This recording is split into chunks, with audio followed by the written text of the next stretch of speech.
Thank you for joining us tonight for a quiet journey through history. In this video, we will slowly explore what sleeping was like on a 17th century pirate ship.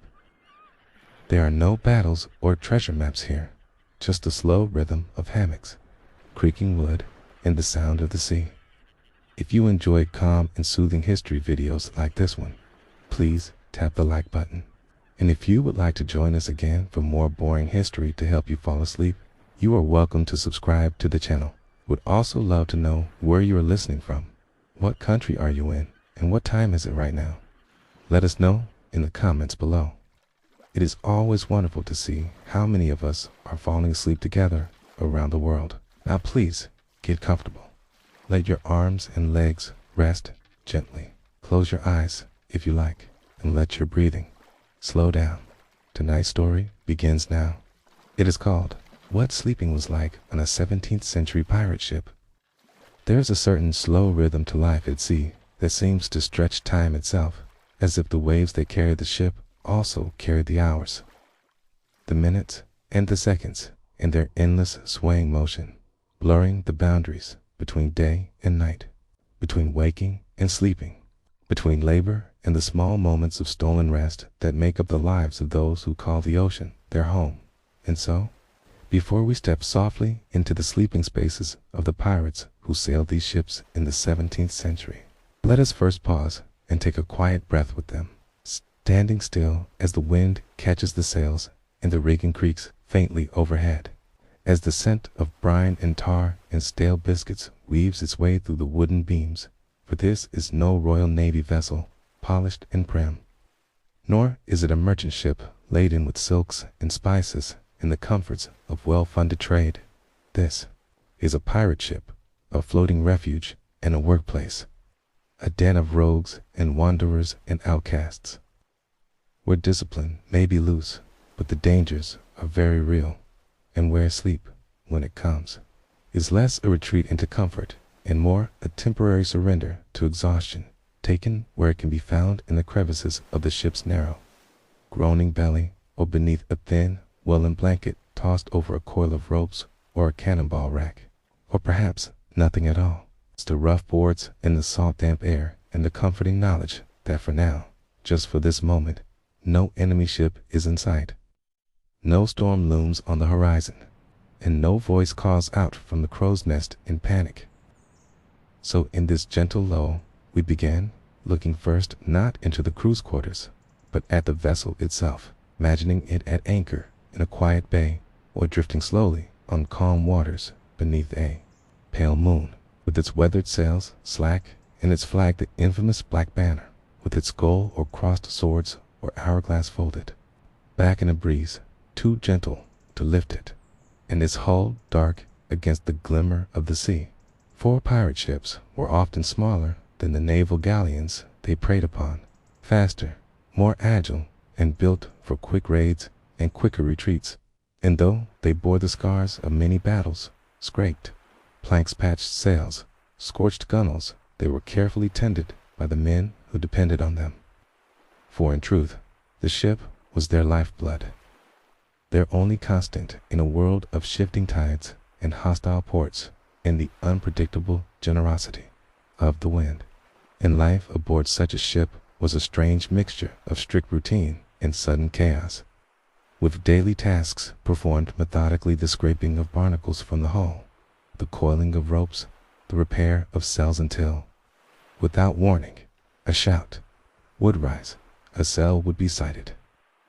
and all would erupt into movement and preparation and strategy. And then, if fortune smiled, a boarding, a skirmish, a plunder, and afterward the eerie silence again, broken only by the lapping of water and the distant call of seabirds. And it was in this silence that the men might finally collapse, not into beds as we know them, but into makeshift nests wherever space allowed, curling up beside cargo, beneath hammocks, or sprawled across the deck beneath the stars. And yet even this sleep was never truly deep, for the sea was alive with its own sounds and rhythms, the groaning of the timbers, the drip of moisture from the seams above, the thud of a shifting barrel, the flapping of canvas overhead. Oh, of which became a kind of lullaby to those who sailed these waters. And so we return now to the ship itself. Not a grand galleon with gilded railings and private cabins, but a low, wide, mostly open deck with a few cramped quarters below, dim and damp and filled with the smells of gunpowder and dried fish and unwashed men. And if we could walk slowly along its deck, we might notice the worn places where bare feet have passed 1,000 times, the ropes frayed from constant use, the masts blackened by soot and sun, and perhaps we would see the night watch keeping quiet vigil, their eyes scanning the darkness for the silhouette of another ship or the shadow of an approaching storm, while just below them, tucked into corners or stretched across the deck, their shipmates sleep, some with their hats over their faces to keep the moonlight at bay, others snoring softly into the crooks of their arms, their breaths rising in rhythm with the swaying of the ship, for space was always at a premium on these vessels, and privacy was virtually non-existent, and even the officers, if a pirate ship had chosen such distinctions, often slept in only slightly more spacious quarters, perhaps a curtained off nook or a berth near the stern, but more often than not, pirate crews operated as something closer to democracies, with votes taken and shares divided and captains serving only so long as they retained the confidence of the crew, which meant that the boundaries between rank and role were blurred, and the sleeping arrangements reflected this, with everyone making do as best they could. Whether that meant sharing space with a rat-bitten blanket and a dented mug, or carving out a sliver apiece between gunpowder barrels and cannonballs. And in this first chapter, we resist the urge to dramatize, to speak of storms and sea battles and mutinies, for those things have their place in tales of pirates. But not here, not now, not in this quiet moment of reflection where we listen, instead, to the gentle creak of the ship as it rocks on the water, and perhaps feel the coarse grain of the wood beneath our fingertips, and notice how the dampness of the air seems to settle in the joints and in the fabric of the few clothes the men have, and how, even in sleep, some of them twitch or murmur, dreaming perhaps of home, or of gold, or of nothing at all, just resting. Finally, after long hours of tending sails and scrubbing decks and keeping an eye on the horizon for sails that might mean danger or reward, and if we lingered just a little longer, we might find ourselves beginning to adjust to the dimness of the ship's hold, where most of the sleeping happens when the weather allows, for hammocks were the favorite choice for many, not because they were especially comfortable, but because they moved with the motion of the ship, reducing the nausea that so often plagued new sailors, and because they kept the sleeper off the damp planks where rats and roaches scurried and where water collected in small puddles from leaking seams or spilled grog, and each hammock was slung from the beams above with thick ropes, knotted and creaking with every sway, and though it was rare for any pirate to have a hammock to himself, more often sharing or taking turns during different shifts, those moments, spent suspended above the floor, rocking gently with the waves, might have been the closest thing to comfort many of these men ever experienced at sea. And so, as we begin this journey together, not into battles or treasure hunts, but into the quiet, often uncomfortable, sometimes unexpectedly tender world of pirate sleep, we do so with care, with patience, and with the willingness to slow down and look closely, to notice the chipped wood and the rusted nails, and the way the light from the lanterns flickers against the beams overhead, casting long, waving shadows as the ship moves, and how the air smells of salt and tar and unwashed bodies, and how the snores of the crew blend with the sighing of the sea, and how in this strange, floating world, sleep is not a luxury, but a necessity, taken in short snatches in odd corners,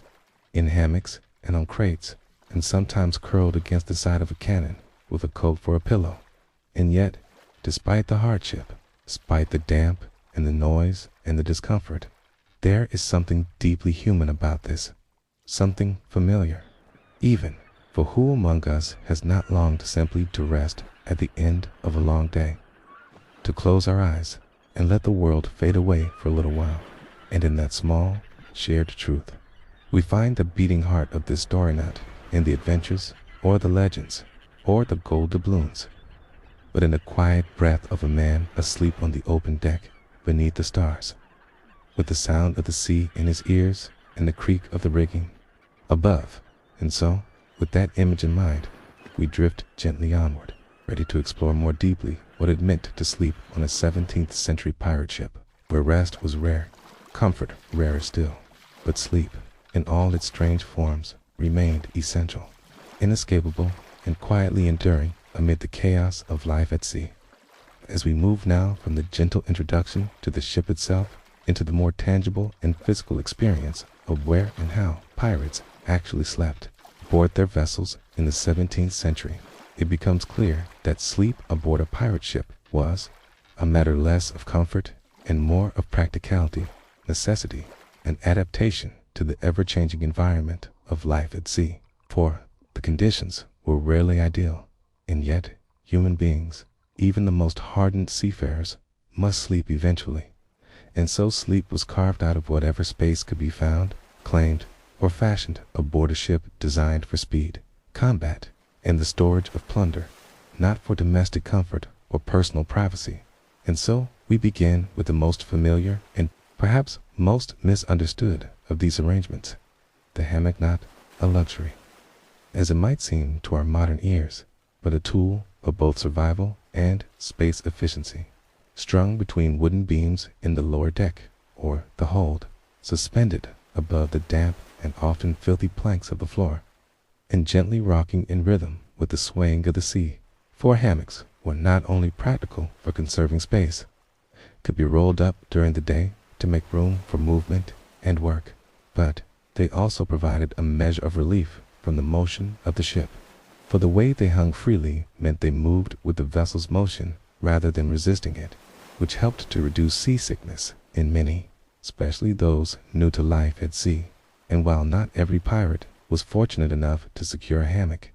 and many shared them in shifts or rotated access, depending on watches and roles, the hammock was, for those who had won, a fragile and fleeting sanctuary, a place to curl up and close one's eyes and let go of the day's labors and dangers,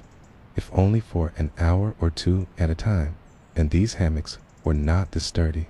factory-woven items we might imagine today, but often handmade from coarse canvas or salvaged sailcloth, stiff and rough against the skin, sometimes frayed or patched, slung with ropes that creaked with every movement, and their positioning was often cramped, strung closely together to fit as many as possible into the low, dark spaces beneath the main deck, where the air was thick and close, and the scent of gunpowder, tar, mildew, and sweat clung to every surface. And for those without access to a hammock, the alternatives were less forgiving, for many pirates made do with the bare floor of the lower deck, sleeping beside barrels of salted pork or crates of stolen cloth, or tucked in among the stacks of cannonballs and the ropes coiled and ready for use. And though the wooden planks offered no softness, no insulation from the chill or damp that seeped up through the hull, they offered a space, a flat place to lie down. And that alone was worth much, and some pirates slept near the open gun ports, when weather allowed, preferring the slight breeze and natural light, even if it came with the risk of a sudden spray of seawater or waking slap of rain. And others, especially those on watch duty or in smaller crews, simply rested wherever they stood down, sometimes curling up on the upper deck in a quiet corner, a coat pulled over their head to block the wind, or laying across a cargo net or a bundle of cloth to cushion the bones. And wherever they slept, sleep itself was often taken in short shifts, for the ship needed constant attention, and watches were rotated regularly, meaning that a man might find a hammock warm from its last occupant, or barely have time to settle in before being called up again. And so sleep was not a long, luxurious affair, but a fragmented and often interrupted necessity, managed in brief segments, sometimes 2 or 3 hours at a time. Perhaps a bit longer if one was off watch or the weather was still, but rarely the uninterrupted rest we think of today. And the sounds of the ship did not cease simply because men slept, for the creaking of the beams, the flapping of the sails, the thump of shifting cargo, and the groan of the timbers were constant companions, as was the occasional cough, murmur, or snore from a nearby crewmate. As pirates learned to sleep through noise, to rest amidst motion and activity, to shut out the world around them, with nothing more than an arm over their eyes or a hat pulled low, and in some cases they would even sleep in their clothes, boots still on, daggers tucked into belts, ready to be roused at a moment's notice in case of sudden danger or opportunity. And this perpetual readiness shaped the nature of their rest never fully relaxed, never completely vulnerable, always with one ear open and a hand near a weapon, for the sea was unpredictable, and danger could rise without warning from a rogue wave or a rival crew or the cry of sail ho from the watch. And even within the crew, tensions could simmer, for not all pirates were loyal, and not all friendships survived long voyages. Sleep, for all its necessity, was also a time of exposure, when one's back was turned, when one's guard was down. And so sleeping arrangements were not just a matter of comfort, but of trust, hierarchy, and awareness of one's surroundings, and those who earned respect or commanded fear might find better spaces or more uninterrupted rest, while others might be jostled, stepped over, or even shoved aside. And in this way, sleep aboard a pirate ship was both deeply personal and unavoidably communal, for there was no escaping one another, no private quarters or separate rooms for most, just the constant presence of bodies, voices, and the occasional snoring chorus echoing through the hold. And yet, within this shared discomfort, there were moments of humanity to quiet camaraderie, the lending of a coat or blanket, a whispered story shared before sleep, or the soft clink of a tin cup passed between hands before bedding down. And for many pirates, whose lives before the sea may have been equally hard or even harder, these stolen moments of rest, these makeshift nests carved from canvas and wood and rope, were enough. And so the ship itself became both home and prison, both protector and captor. And its spaces, no matter how cramped or damp, were adapted and accepted as the reality of the life they had chosen, or perhaps the life that had chosen them. For not all pirates were born to the sea, and many came to it through misfortune, desperation, or escape. And sleep, like everything else aboard, became a thing to be negotiated, improvised, endured, and sometimes, in rare moments, appreciated. And even when disease or injury made rest difficult, or when rats skittered overhead, and the air grew too thick to breathe easily, still the men slept, because they had to, and because sleep, however rough, was the only way to prepare for the next day's work, for the trimming of sails, the manning of the pumps, the cleaning of weapons, and the endless necessary labor that kept the ship afloat and moving toward its next encounter with fortune or fate.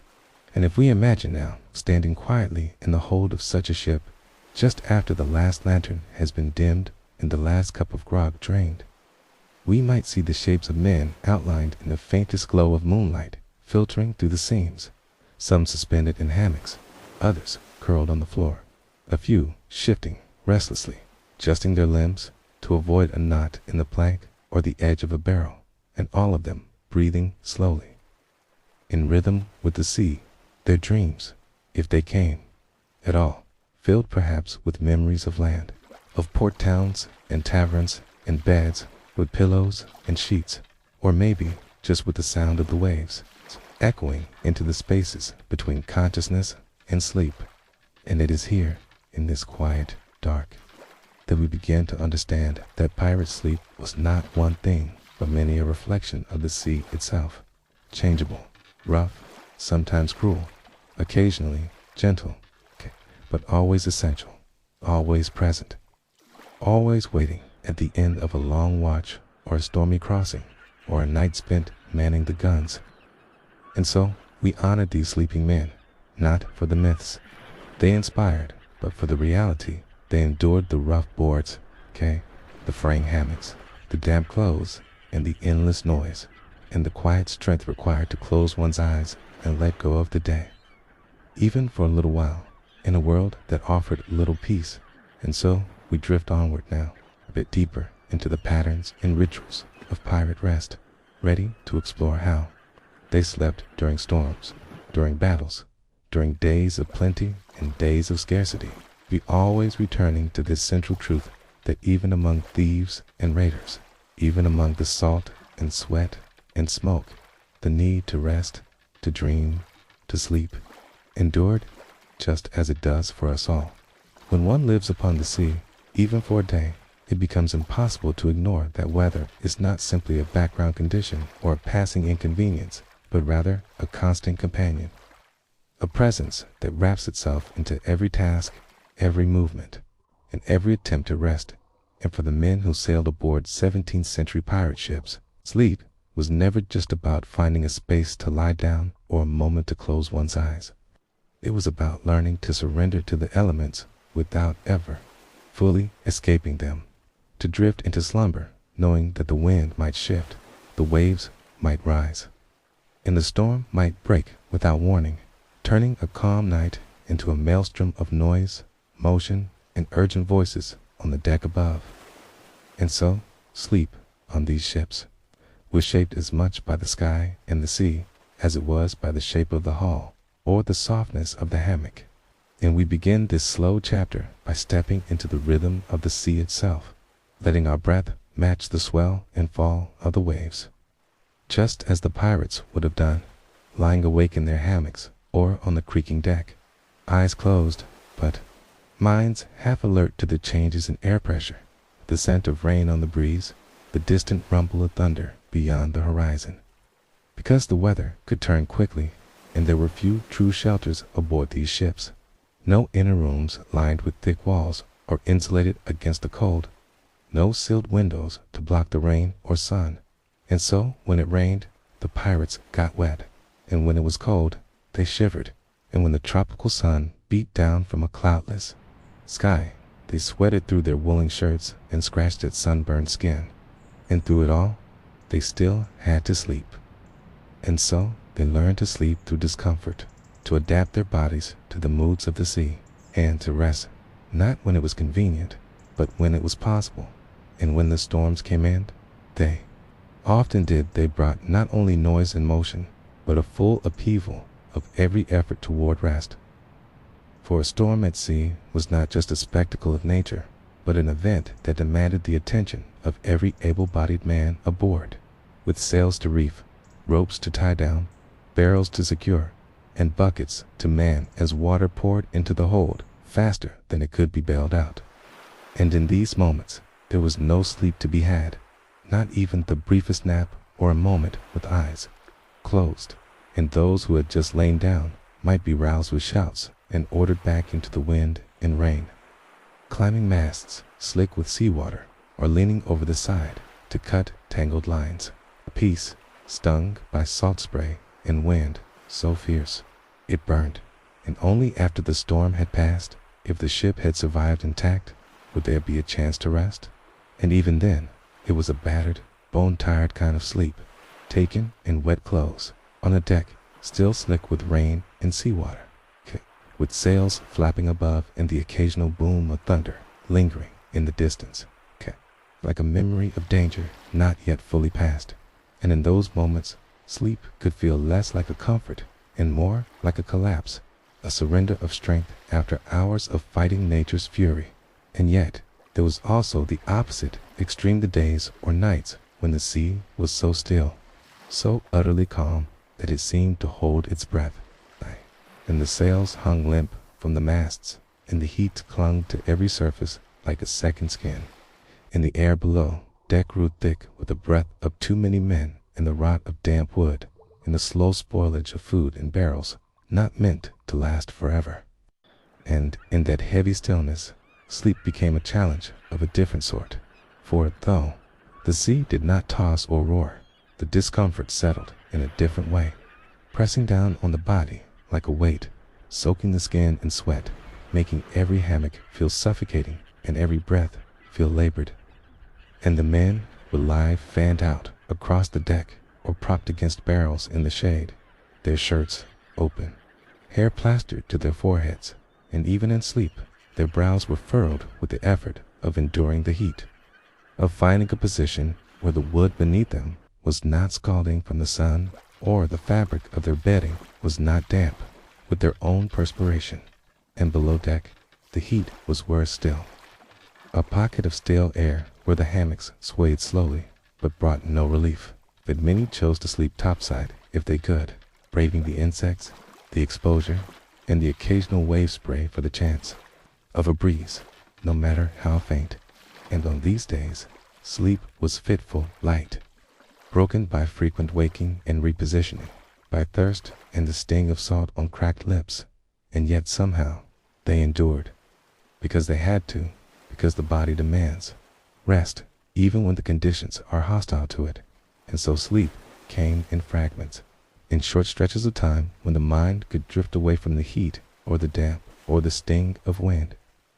And it is worth noting too that the seasons played their part, and while many pirates sailed in tropical or subtropical waters, those nearer the equator, where rich shipping lanes crossed and warm winds blew year-round, others found themselves farther north or south, chasing trade ships along coastlines where the air turned bitter in winter and the nights were long and cold. And in these places, sleep came with layers of rough blankets if one had them, or coats pulled tight around shivering bodies, and the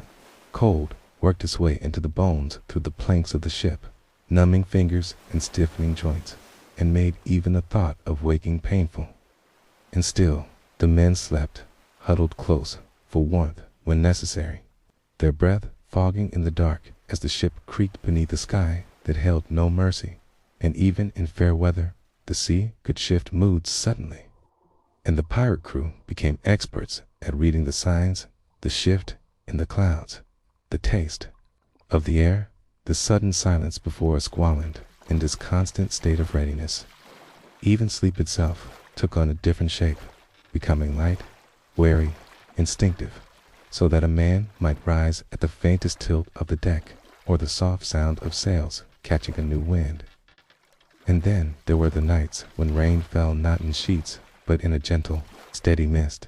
a soft pattering that mingled with the sound of waves and turned the deck slick but strangely peaceful.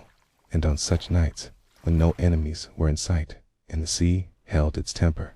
some pirates would lie on the deck and watch the sky, letting the rain fall on their faces and the quiet soak into their bones. And sleep, in these rare moments, could feel almost tender, almost like a gift rather than a necessity. And these were the nights remembered with a kind of silent gratitude, not because they were comfortable, but because they were still, because the sea had chosen,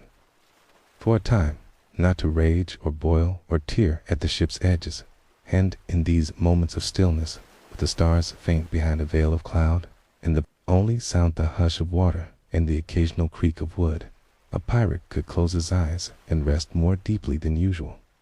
And these were the moments that reminded them all why they endured the hardship, why they accepted the discomfort and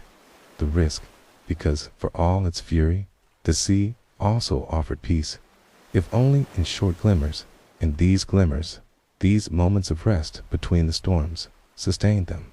allowed them to rise again and man the sails, to climb the rigging, to ready their pistols, and to laugh in the face of hardship when the wind turned to foul again. And so weather, in all its forms, shaped not just the way pirates sailed and fought, but the way they slept, turning each night into a negotiation between body, mind, and environment, and each morning into a testament to their resilience, for whether they awoke to heat or cold, calm or chaos, they awoke and went on, carrying their fatigue like a second skin, but never forgetting the rare, quiet beauty of a night when the sea sighed instead of roared, and the sky wept gently instead of howling, as sleep came not as a fight, but as a slow, welcome drift into dreams. There is something deeply immersive about the way sound carries over the surface of the sea, something gentle yet unrelenting in its ability to fill every space with the constant movement of water against wood. And for the pirates of the 17th century, who lived not just beside the ocean, but upon it, that ambient murmur of waves lapping against the hull was as familiar and essential as the breath in their lungs or the creak of the ship's timbers beneath their feet. And so, when they slept, if they slept, it was to a symphony unlike anything found on land, a blend of natural rhythms and mechanical groans, of whispered voices and shuffling feet, of wooden boards expanding and contracting with the changes in moisture, and of sails flapping in uneven bursts high above their heads. All of it forming a kind of auditory blanket that wrapped itself around the crew, whether they were in the hold, on the deck, or tucked into a hammock beneath the beams. And though such noise might seem disruptive to the untrained ear, to the pirate it was simply background, part of the texture of life at sea, and in fact, many would have found its absence far more disconcerting. For silence aboard a ship could mean something was wrong, a sudden shift in wind, a tear in a sail, or the approach of another vessel trying to stay hidden, and so the gentle, constant presence of shipboard sound was more comfort than inconvenience, more reassurance than irritation. Akana, and as we imagine now what it must have been like to drift toward sleep in such a place, it helps to slow the mind and begin by tuning into those familiar sounds, letting each one build upon the last like soft layers of linen, beginning perhaps with the most foundational of all, the low groan of the hull as it moved through the water, a sound that came not from the surface but from deep within the very bones of the ship, as the wooden planks and iron nails shifted with the movement of the waves, creating a long, slow creaking that rose and fell like the sound of an old man stretching his limbs. And over that came the drip, drip, drip of water, finding its way through seams or gathering in buckets placed below known leaks, a rhythm so familiar that many pirates no longer noticed it unless it stopped. And mingled with these were the hushed conversations of those still on watch, voices kept low out of habit and necessity, murmuring about weather or supplies or memories of shore leave, their words floating upward into the darkness like smoke, while somewhere nearby someone coughed. Another man snored softly into his sleeve, and a pair of boots thudded dully against the deck above as someone paced or adjusted the lines. And all the while the sails above rustled and popped as they caught the wind. The ropes strained and thumped against wooden masts, and every so often a wave slapped hard against the side of the ship, sending a brief shudder through the planks and a light spray through the open gun ports. And though all of this might seem chaotic to those unaccustomed to such surroundings, for the pirate it became a kind of lullaby, one with no melody, but with a rhythm all its own, a rhythm that said the ship was still afloat. The crew was still at work, and the sea was doing what it always did, rising and falling, pushing and pulling, humming quietly to itself in the darkness. And in that soundscape, pirates found rest, or at least the semblance of it, their bodies adapting to sleep, not in silence, but in noise, not in stillness, but in motion. And as they lay in hammocks that swayed gently with the rocking of the ship, or curled up on the deck with a folded coat beneath their head, they came to know every sound not as intrusion, but as information, as reassurance, as proof that life went on around them, and that nothing yet was amiss. And even the more jarring noises, the clatter of a dropped tool, the clang of a hatch, the squawk of a gull overhead, were absorbed into the texture of sleep, not entirely unnoticed, but not enough to break the fragile hold of rest. For the mind, over time, learned to filter, to sort, to classify. allowing the familiar through and holding alert only for the unfamiliar, for that was how one survived. Not just battles and storms, but the long, quiet stretches of life at sea. And there was something almost meditative in this constant presence of background sound, something grounding in the way the creaks and sighs of the ship aligned with the breath of the sleeping man, with the rise and fall of his chest, and so the sounds became part of the sleep itself, shaping its depth, its rhythm, and its interruptions. And sometimes, when the weather was especially calm, and the moonlight silvered the deck with soft reflections, the night sounds would soften too.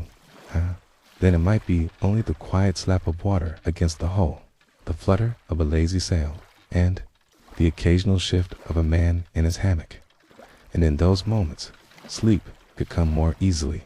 not deep perhaps, but gentle. And even when disturbed, it was not always with alarm, for many learned to wake briefly, note the sound, and drift back down again without fully leaving the edge of slumber. And such fragmented sleep was common, accepted, and even expected. And the pirates adapted to it as naturally as they adapted to the rolling of the deck beneath their feet. In those dark, sound-filled hours, the boundary between wakefulness and dreaming could blur, with the groans of the ship mingling with half-formed thoughts and the soft murmurs of shipmates becoming echoes in dreams. And it is easy to imagine, perhaps, a pirate lying with his arm across his eyes, listening not with irritation, but with familiarity to the chorus of noises around him, letting them carry him toward rest the way a mother's humming might carry a child. And though the ship was far from peaceful in any conventional sense, it held a kind of peace within its patterns, its predictability, its constant murmuring presence, and even the rodents that scurried overhead or the flap of a torn piece of canvas became part of this strange lullaby. And so we understand now that sleep aboard a pirate ship was not an escape from sound, but a surrender to it, a willing submission to the ever-present symphony of wood, wind, water, and man. And while that symphony could change in an instant rising to chaos if a lookout cried alarm, or if a rope snapped in a squall, more often than not it played unsteadily, hour after hour, night after night, guiding the weary crew into their fractured dreams. And it is worth noting that for some, these sounds were more than background. They were memories, triggers of comfort or of past danger, and each man carried within him his own map of noise, the catalog of sounds that told him when it was safe to sleep and when it was time to rise. And so it became second nature to sleep with one ear tuned outward, one part of the mind always listening, always scanning, not out of paranoia, but out of instinct, out of practice, out of necessity. And in this way, sound was not the enemy of sleep, but its companion, its sentinel, its soft drumbeat in the background of a life lived entirely on water. And while a gust of wind or a shouted command might break the surface of rest, rarely shattered it completely, for the pirate had learned to float in and out of consciousness like a cork on a wave, never fully submerged, never entirely grounded, but always moving with the rhythm of the ship. And so we conclude this chapter not with silence, but with the understanding that silence, in fact, was rare and perhaps even unwelcome on a ship where sound was life, where every creak and whisper and splash had meaning, and where the men who sailed these ships learned not just to sleep despite the noise, but to sleep because of it. And so we let the imagined sounds of that distant vessel carry us now toward the next chapter, where the rituals and rhythms of rest continue to unfold. There is a certain kind of silence that comes not from the absence of sound, but from the turning inward of the mind, the quiet that descends when the body is still, when the ship continues to creak and sway, and yet a man lies motionless, eyes closed, breath deep, drifting slowly through the strange and unseen territory of dreams. And for pirates aboard 17th-century shipsmen who lived hard, chaotic, and uncertain lives, this internal world of sleep was often the only place where their minds could stretch beyond the narrow confines of timber and rope and wave. And so, in this chapter, we gently slip below the surface of waking life into the fragile, often unspoken space of pirate dreams and nightmares, of private thoughts whispered into sleep, and the emotional terrain that accompanied long, unbroken days at sea. For while the physical discomforts of sleeping aboard a ship are easy to imagine, the dampness, the heat, the lack of privacy is the mental landscape that is perhaps even more haunting, shaped not just by exhaustion and fear, but by memory, guilt, longing,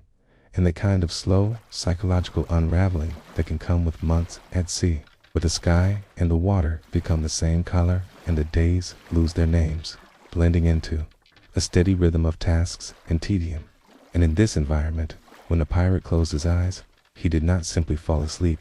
he fell inward, into a realm shaped by everything he carried but could not say aloud. And while many of these men presented a hard exterior, laughing loudly, boasting about plunder, shouting orders, or singing drunkenly on deck, in sleep they were as vulnerable as anyone.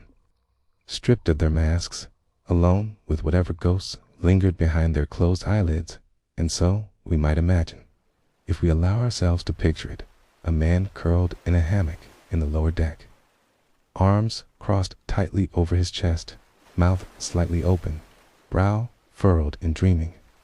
as his body sways gently with the motion of the ship. And in his dream he is nowhere near the ocean, but instead walking a dirt road that once led to his childhood home.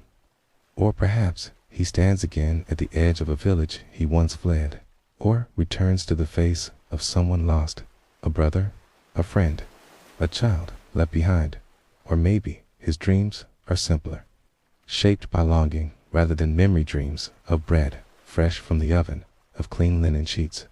of the sound of church bells across a quiet field. And these dreams come unbidden, sometimes sweet, sometimes cruel in their clarity. And when the pirate wakes, as he eventually must, to the low groan of the hull and the steady slap of the sea against the side, there is often a pause, a moment when he forgets where he is, when the dream lingers just long enough to sting before the reality of the ship reasserts itself. The damp in his bones, the smell of salt and tar and sweat, it's a cramped space, and the knowledge that the day's work waits, indifferent to what he might have seen or felt in sleep. And yet these dreams continue to visit them, these private stories unfolding in the dark, beneath the noise and the routine. And just as sleep itself was fragmented and restless, so too were the dreams disjointed, vivid, filled with strange symbols and half-remembered faces, shaped by hunger and cold and fear and longing, and sometimes by guilt. For not all pirates came to the sea as innocents, and many had pasts they did not speak of, acts they regretted, decisions that weighed heavily in the quiet hours and in the dark holds of the ship, with no priest to confess to, no family to seek forgiveness from. The mind did what it always does, whispered these things into the fabric of dreams. And so nightmares were not uncommon, and when they came, they were sharp and sudden, pulling the sleeper from a shallow slumber with a gasp or a muffled cry. And though few would speak of them openly, the others knew, they heard, they saw the sweat, the twitching limbs, the way a man might rise and pace the deck in the early hours, rubbing his face, lighting a pipe, staring out over the black water with eyes that were not watching for sails, but searching for something else, something within. And so the ship became not only a place of shared labor, but of shared silence, a place where each man carried his own thoughts, his own memories, and where sleep became a mirror to those hidden places, sometimes kind, sometimes cruel. And we must not imagine that pirates were immune to the emotional toll of this life. For though they often adopted a posture of bravado, the psychological weight of constant uncertainty, of violence, of loss, of being always on the edge of danger, left its mark. And sleep was one of the few places where that mark was felt without resistance, where the mind could loosen its grip and let things rise to the surface. And for some, this became a kind of therapy, a way to process what could not be spoken, while for others, it was a torment, a nightly return to places they wished to forget. And in these cases, the desire for oblivion often led to drink, and many pirates turned to rum or grog, not just for celebration, but for the numbing of the mind, for the dulling of memory, and the promise of a sleep so heavy it would be dreamless, and though such sleep often ended in aching limbs and parched throats, it was sometimes preferable to the dreams that waited in sobriety. And yet, not all dreams were dark,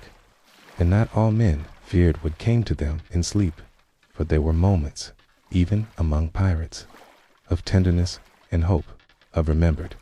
laughter and imagined futures. And these dreams, when they came, were cherished, spoken of only in fragments, if at all, but carried in the heart like a secret coin.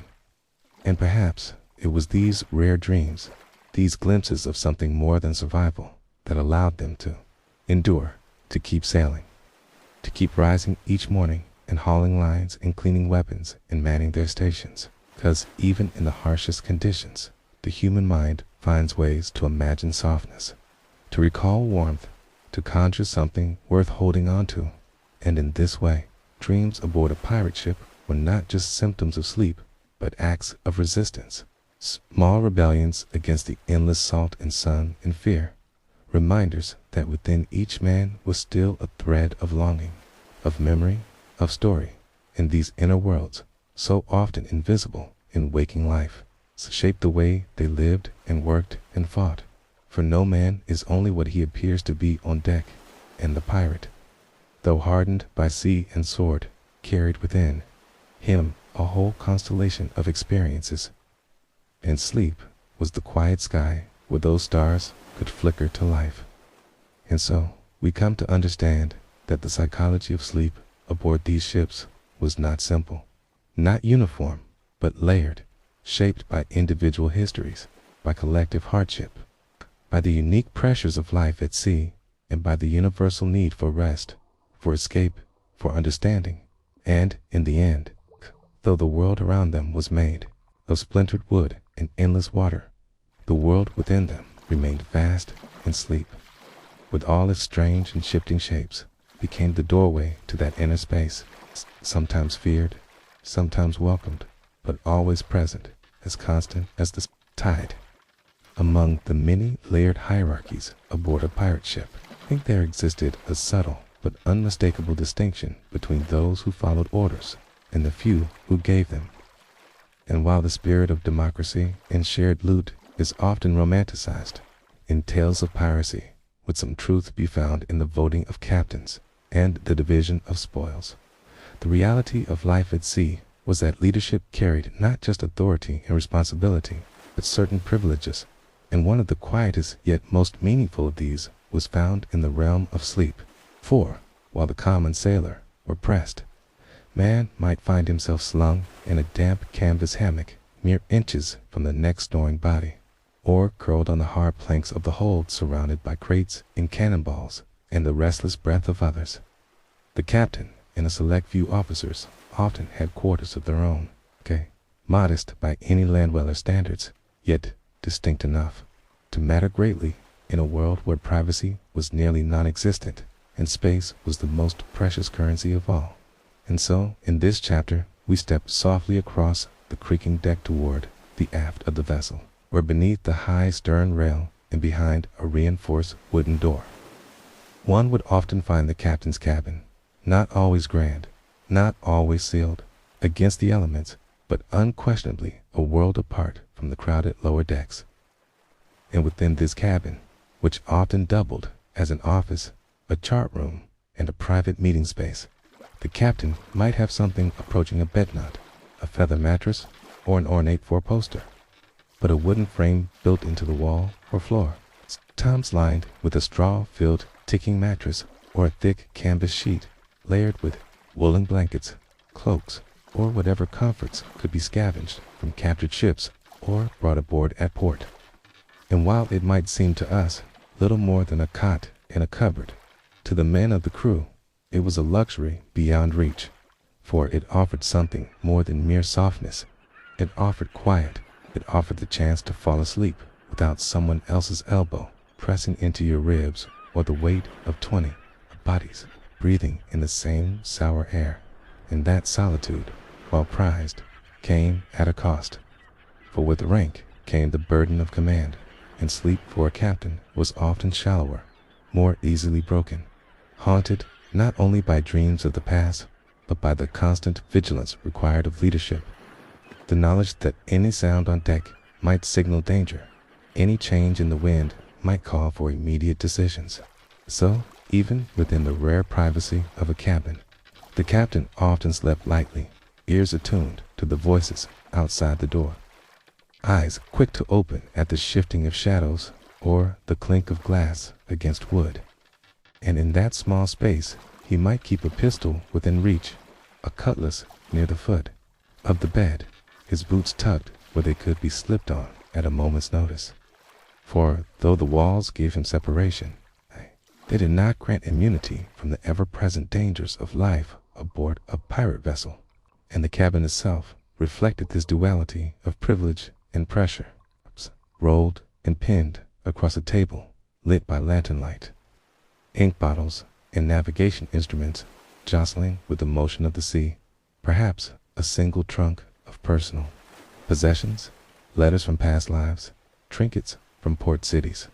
a bottle of strong drink to ease the burden of sleepless nights. And if the captain was especially fortunate or particularly ruthless, he might have acquired a few pieces of comfort from captured ships: a chair with a padded back, a small mirror in a carved frame, a fur from some northern voyage spread across the bunk. But even then, luxury aboard a pirate ship was always tinged with transience, for nothing lasted long at sea, and every storm, every skirmish, every whisper of mutiny threatened to strip away whatever comfort had been temporarily secured. And so the captain's sleep, while quieter and more protected than that of his crew, was rarely peaceful, and though his body might lie beneath a blanket instead of a sailcloth, and his head might rest on a cushion instead of a bundle of rope, his mind remained alert, constantly calculating, constantly burdened by the weight of decisions made and those still to come. And this psychological strain could take many forms: restlessness, insomnia, an early rising before the first light of dawn, or a reliance on drink or tobacco to still the thoughts long enough to sleep. And while the crew below might envy the space he claimed, few would have traded places once they understood the toll of command, the knowledge that a wrong course could spell disaster,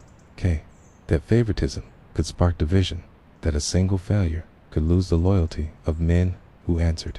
to no law but their own agreement. And so, in this strange balancing act between authority and exhaustion, the captain's rest became a kind of fragile reward, a nightly gamble between his need for recovery and his duty to remain vigilant. And the same was true, in lesser degrees, for his quartermaster, the sailing master, or any other officer accorded a bit of privacy and a place to lie apart from the common crew. For each of them bore the same weight in varying measures, and their quarters, while smaller or more cramped than the captain's, still marked the separation, often partitioned off with boards or heavy curtains, a small alcove where a man could strip down, rub his eyes, forget for a few hours the chaos and noise of the world just beyond the barrier. And yet, even here, sleep came with conditions, with responsibilities, with interruptions, with the awareness that while their space might be quiet, the ship around them never truly was. And the sea was always waiting, always watching, always ready to test them anew. And still, within these spaces, some measure of peace could be found, if only in the act of pulling a door closed or lighting a lantern without needing to shield it from dozens of blinking eyes. And it is in these moments, as we imagine the captain seated beside his bunk, moving his boots with slow, weary hands, listening to the distant murmur of the night watch above, that we begin to see the human side of authority the fatigue, the isolation, the need for rest, not just of the body, but of the soul. And it is easy to forget, amid the legends of plunder and command, that these men were still just men with the same desires for quiet, for space, as for a place to set down their burdens and let their minds drift. And so, while the privilege of private sleep was real, so too was the loneliness it could bring. For separation, even when earned, can create distance of the heart as well as the body. And the captain, for all his authority, often slept alone in a space that felt less like a throne and more like a cell, and the burdens of command, once admired from afar, grew heavy when carried without rest. And so we understand that the true nature of sleep among officers was not simply one of comfort or power, but of tension, of responsibility weighed against fatigue, of choices measured against consequence. And for those who bore it well, its leadership earned trust and loyalty. Their sleep, though light and fleeting, could be something of a haven, a moment each night when the burden was set aside, and the man beneath the title was allowed to close his eyes and breathe, if only for a little while. And in that breath, in that rare stillness behind the captain's door, the ship continued on sails full, lanterns swaying, water lapping against the hull, and sleep, however imperfect, became once more a quiet form of resistance against the never-ending demands of life at sea. To sleep aboard a pirate ship in the 17th century was never easy under the best of conditions. But when the body was failing, when pain took root in the limbs or fever burned behind the eyes, the already fragile promise of rest became something even more distant, something glimpsed like a shoreline on the horizon that never quite drew closer. And so, for this chapter, we enter slowly into that most private and vulnerable aspect of life at sea,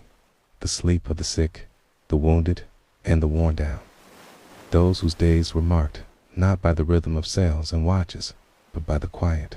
creeping descent into physical suffering. For though tales of piracy often speak of action and adventure, the truth is that for every skirmish there were wounds that festered, and for every long voyage there were bellies that bloated from scurvy, gums that bled in the night, fevers that refused to break, and bodies that could no longer rise at the call of the boatswain's pipe.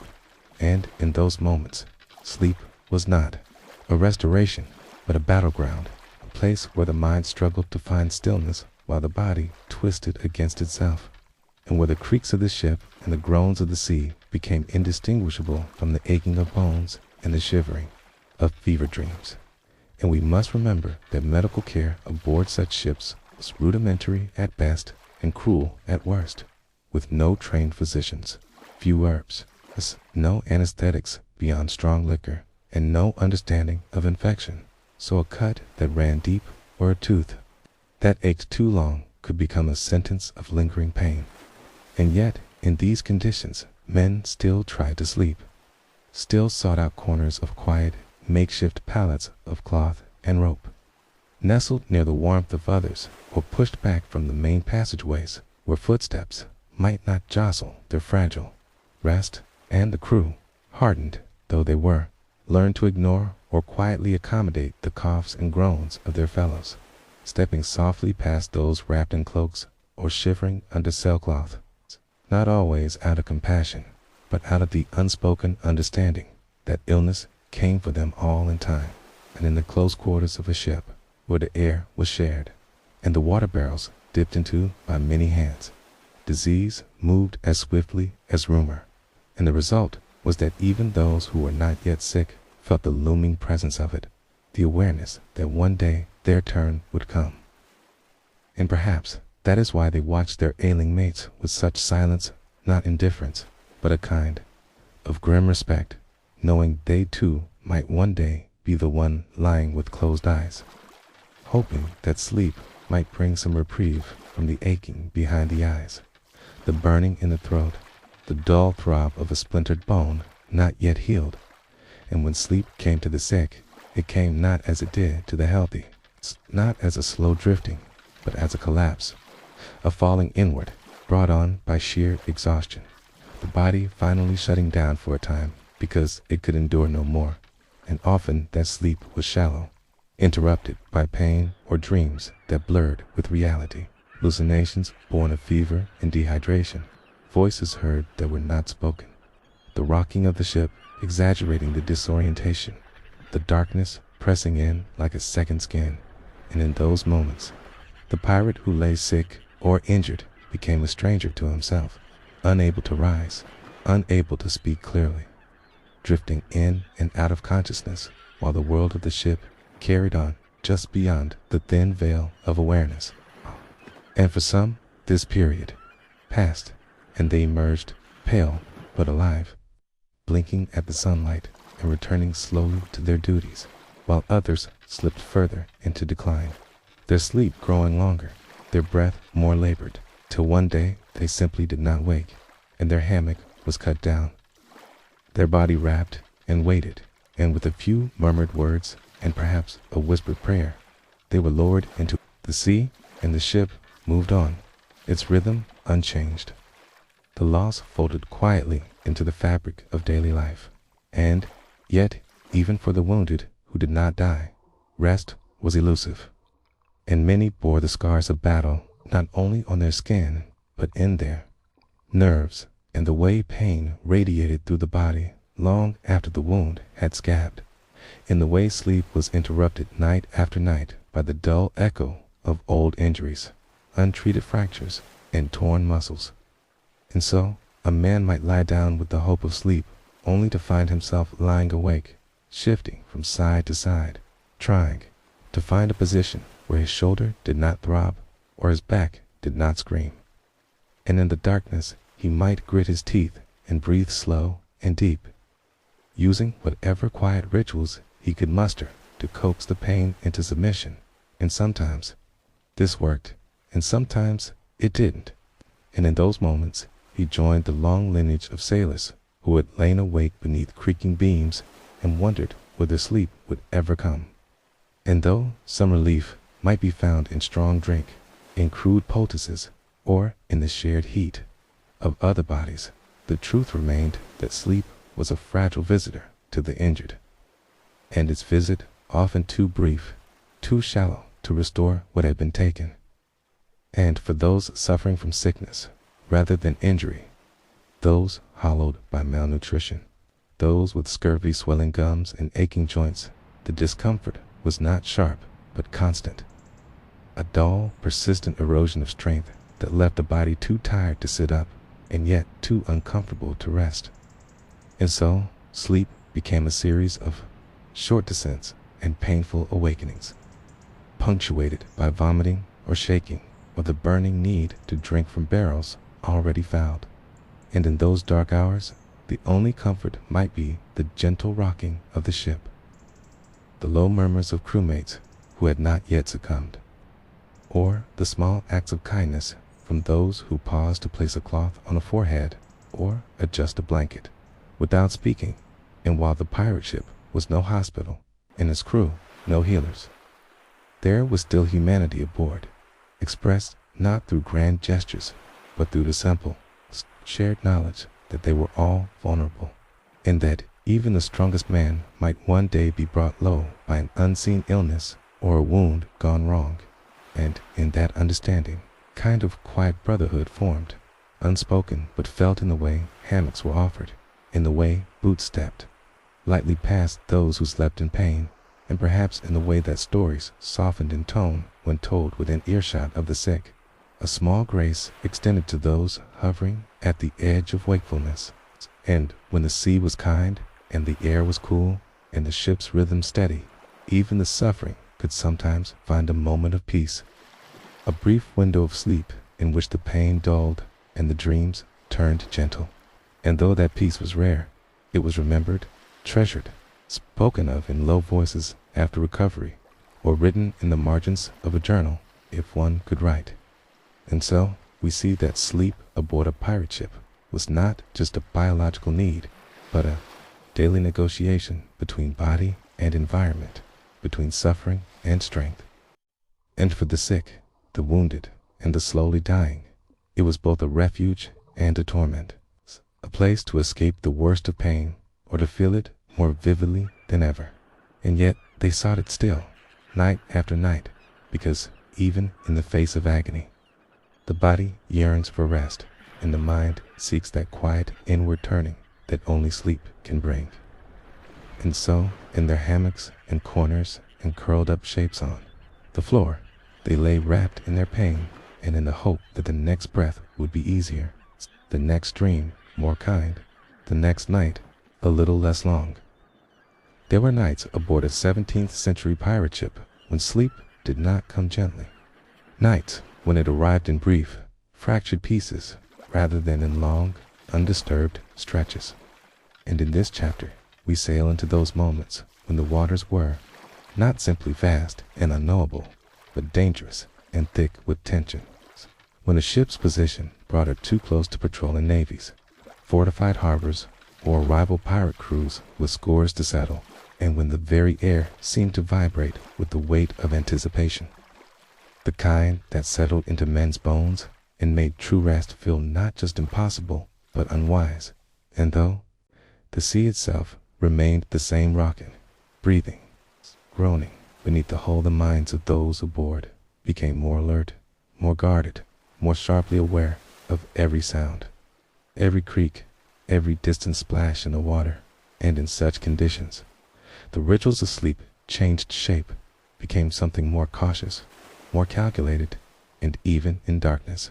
hammocks were occupied with one eye open, knives tucked beneath blankets, pistols kept within reach, and boots not fully unlaced in case of the need to spring to action. For pirates understood better than most that the line between sleep and battle could vanish in the blink of an eye. Hey, and when sailing through enemy waters, whether past a naval stronghold into a contested cove, or under the shadow of another privateer's sails, every man aboard lived in the space between vigilance and exhaustion, longing for the softness of oblivion, but never able to fully surrender to it. And so sleep became a strategy, a compromise, not just a necessity of the body, but a calculated decision weighed against risk. And in these moments, it was not uncommon for captains to order reduced watches, assigning extra eyes to the rigging, the deck, the crow's nest, with shifts shortened and rotated more quickly, ensuring that no man was too deeply asleep, and the crew, often grumbling but understanding, adapted, stretching out in brief increments, lying down for 30 minutes at a time if lucky, curling up beside their stations, heads resting against barrels or folded arms, drifting off with weapons near their fingers, and dreams colored not by longing but by tension. And the sleep itself, when it came, was rarely restful, fragmented by the constant noise of low-voiced orders, the occasional jolt of changing tack, or the unmistakable ring of a bell if something stirred on the horizon. And though pirates were used to noise and movement, there was a particular kind of edge that came with danger, a thrum that vibrated just beneath the surface, and even those most skilled at slipping into slumber found themselves waking at the softest sound, uncertain whether it came from dream or deck, and rising quickly just in case. And on such nights, the entire ship became a living organism in a state of high alert, breathing together, hearts beating faster, sleep stolen in bites and pieces. And the crew, seasoned though they were, became quieter, more withdrawn, laughter replaced with mutters, and even the usual snoring softened into uneasy shuffles, the kind that marked a body not at ease, but simply too tired to remain upright. And though the pirates may have been known for bravado in daylight, when facing the open sea and the possibility of enemy fire under cover of night, that bravado shrank inward, replaced not by fear, exactly, but by a sharpened seriousness, an instinctive understanding that the cost of inattentiveness was steep and unforgiving. And so every sound became a message. Rope creaking above could signal wind changing direction. Boots overhead might mean movement among the watch. The sudden silence of gulls could hint at a ship disturbing the water just beyond view end, because every man knew this, even in sleep. Their minds stayed partially tethered to the ship, never falling completely inward, never descending fully into dreams, but hovering instead just beneath consciousness, always ready to surface, to rise, to run. In this habit, while exhausting, became second nature during tense passages. And so sleep lost its softness and became more like a series of strategic pauses, and some pirates, anticipating poor rest, would begin adjusting their rhythms in the days prior, napping more often when the sun was high and the air still, conserving energy when the ship passed through calm waters, knowing full well that sleep might all but vanish when enemy flags were rumored nearby, or when the charts showed coastal fortresses whose cannons could reach far into the bay. It was not uncommon, then, to find men sleeping in the strangest positions, slumped beside the mainmast, stretched across a coiled rope, even propped against cannon carriages with hats pulled low, not for comfort, but for immediacy, for the ability to leap into motion if the alarm was sounded. And though these moments lacked grace, they demonstrated a deeper truth, that rest was a tool of survival, and in a hostile world, sleep became a matter of timing, of trust, and of calculation. And even among a crew known for its recklessness, sleep during times of danger was marked by care, by discipline, by an awareness of consequences. And sometimes, when two ships passed within a few hundred yards of one another, both blacked out and silent, hoping the other would not notice, men would lie still in their hammocks, barely breathing, willing their bodies to stay quiet, to not cough or shift. And in those moments, the quiet was almost sacred, a collective stillness shared by every man aboard, waiting, hoping,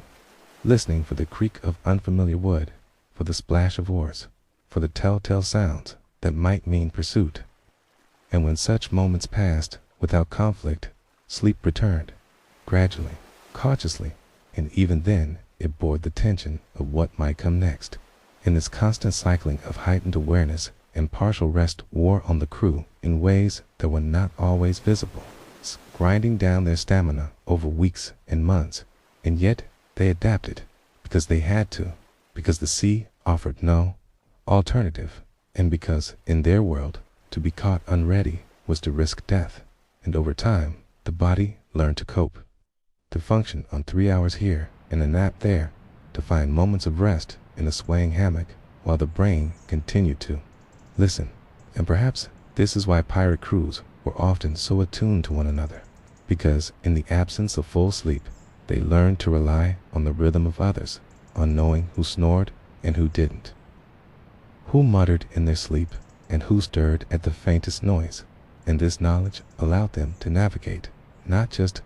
the sea, but the shared anxiety of travel through enemy waters. And while sleep became thinner, shallower, and more fragile, it remained necessary. And so they clung to it however they could, grabbing minutes in a shadowed corridor, lying down on warm planks when the watch changed, even closing their eyes while seated,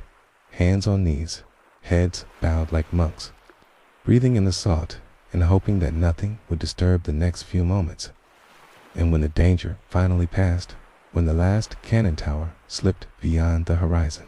or when the hostile ship was lost to fog or shadow, the entire crew seemed to exhale at once, and the sleep that followed was often deep, almost too deep, as though the body, kept on edge for so long, collapsed fully into its own need. And these were the moments when pirates slept without dreams, their muscles too tired to twitch, their minds too drained to conjure fears. And the quiet that descended then was not tense, but earned, not filled with waiting, but with recovery. And even the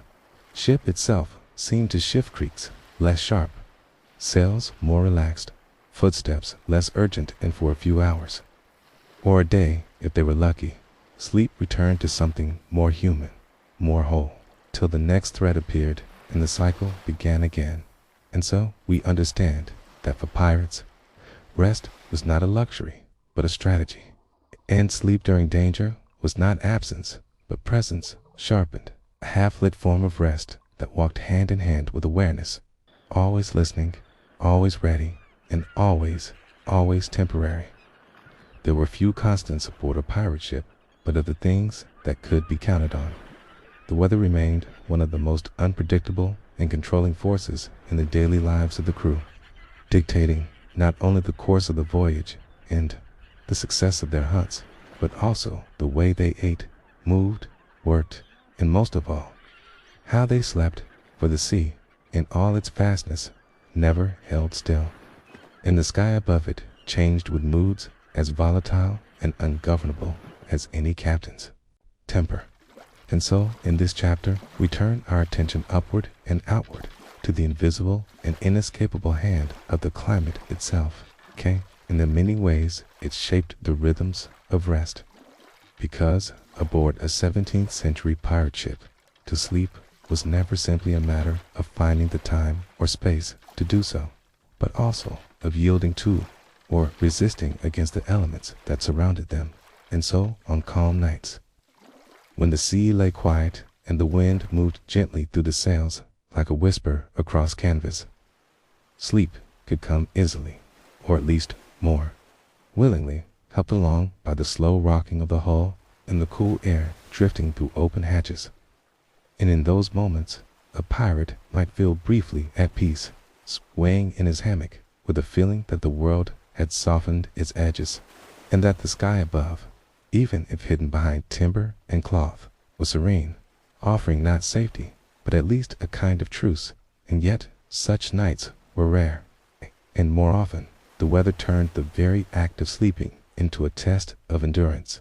For when the rains came, they came not as a polite tapping at the decks, but as a drumming, heavy and unrelenting, soaking everything it touched. And for those sleeping near seams in the planks or beneath deck leaks, their hammocks would become wet, their blankets sodden, their clothing damp and cold, and the moisture would seep into their very bones. And though they might attempt to curl away from the wet, hang cloaks above them, or wring out their garments, as best they could, there was no escaping the damp, and over time it took its toll. Sores, coughs, rot beneath the nails, and a kind of bone-deep chill that sleep could not warm away. And still they tried to rest, 'cause the body demanded it, and exhaustion was as constant as the tide. And when it wasn't rain, it might be wind, roaring across the ship in great gusts that rattled the rigging and slammed the sails like thunderclaps. And in such moments, the ship itself seemed to shout and groan and tremble beneath their feet. And no man could sleep soundly through that kind of storm, not only for the noise, which was constant and jarring, but for the movement, as the hull lurched and rolled, sending hammocks swinging wildly and unsecured items tumbling across the floor. And some men, if caught mid-sleep, would be pitched violently to the ground, waking not gently, but with bruises and curses. And the crew would rise half-dressed, grabbing ropes and holding fast to beams as the sea demanded their full attention. And though they might long for sleep, there was none to be had until the weather calmed, until sails were secured and masts checked and water-bailed and soaked clothes wrung out. And even then, when all was quiet again, the ship would still be slick with rain, the air heavy and chilled, and the return to sleep would feel like an afterthought, a luxury granted only when the storm had fully spent itself. And then there was the heat, relentless, thick, inescapable, when the sun beat down on the deck and turned the below decks into an oven of sweat and sour breath, and in such conditions, sleep became nearly impossible during the day and barely tolerable at night. And the hammocks, meant to lift a man off the hard planks, instead trapped the heat beneath him, sticking to his back and legs. In the air, shared by dozens of unwashed bodies, grew stale and foul, filled with the heavy scent of salt, grime, and rotting stores. And still they tried to sleep, stripping down to britches, wiping their faces with damp cloths, drinking what little cool water they could find, if any, and fanning themselves with their own hats. And in those moments, sleep became not a gentle drifting, but a battle against discomfort. Test of how still one could lie without surrendering to madness. The dreams that came in such heat were often fevered and strange, populated by mirages of rain, of cold, of ice and snow. And when a breeze did finally move through the ship, it was like a gift from the heavens, stirring even the most exhausted from their torpor, just to breathe it in. And so weather shaped not only whether men could sleep, but how they did, and what their dreams looked like. And then, on the other end of the spectrum, there was cold. Kind of cold that settled in the joints and made hammocks stiff, that turned breath to fog and fingers to stone, and on northern voyages or long nights under an unforgiving moon. The cold could become a second skin, one that no blanket or cloak could peel away, and sleep under such conditions became a shivering thing, a series of short bursts between waking and shifting, with pirates curling tighter and tighter, trying to conserve their warmth, some even sharing hammocks or lying close together despite the lack of space, because warmth became more important than pride. And in the dark, with the wind howling outside and the ship creaking like a haunted house, the crew might whisper to each other or sing soft, broken songs to stave off the loneliness of the cold. And in those shared songs, sleep sometimes returned, thin and cautious, but enough to dull the edge of the night. And so we see that the weather was not just a backdrop to life aboard the ship, but an active and constant presence in every aspect of rest, shaping how pirates prepared for sleep, where they chose to lie, what they wore to bed, how they protected their gear, and how long they could endure before exhaustion overcame the discomfort. And in this constant battle between man and nature, it was nature that always held the advantage. And though some tried to fight it hanging tarps,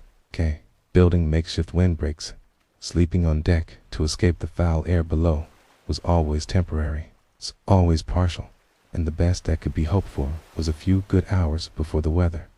turned again. And perhaps this is why so many pirates learned to sleep anywhere, in any condition, to doze in the sun while perched on a barrel, or to fall asleep on their feet while leaning against a mast, because the body, starved for rest,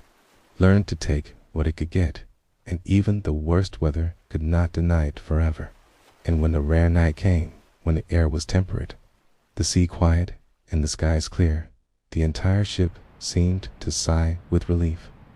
And the crew would sleep deeper, their bodies more relaxed, their dreams less frantic, and, for a few hours, the ship would feel like a cradle again, rather than a battlefield.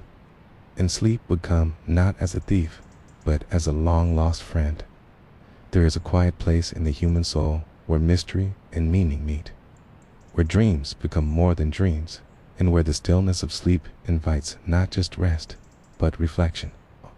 And among the pirates of the 17th century, men hardened by storm and steel, yet still tethered to a world that could not be explained, this space was neither ignored nor taken lightly.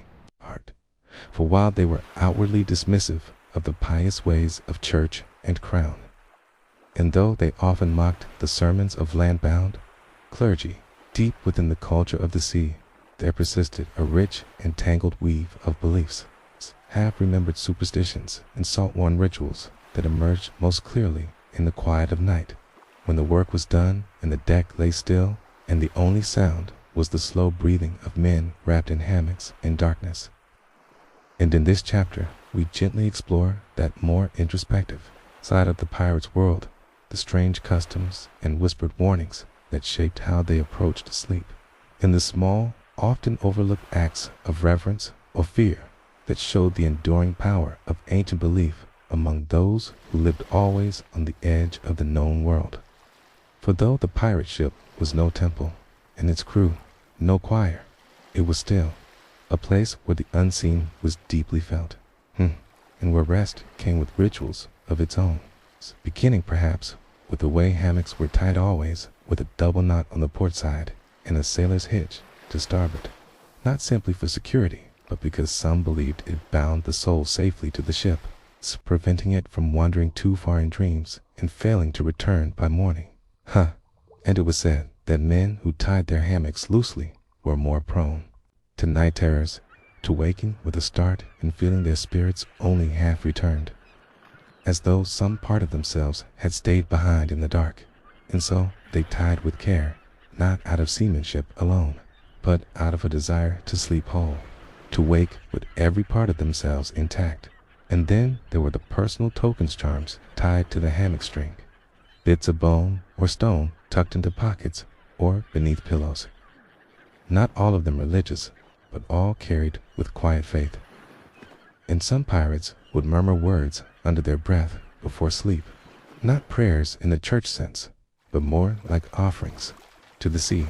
small requests to be left in peace for one more night, while others never slept with their boots off, believing that spirits would pass through uncovered feet, or that bad dreams entered through the soles and coiled upward into the chest. And when someone in the crew had a terrible dream or reel, a soul-shaking one, it was often spoken of in whispers the next day, not in jest, but in caution, for dreams were seen not just as echoes of the mind, but as warnings, as signals from something beyond. And if a man dreamed of drowning, or of a black ship passing through the fog, or of hearing voices beneath the water, the crew might take it seriously, especially if the dream came during a change in weather or before entering unfamiliar waters. And captains, while often stern and skeptical by daylight, were not above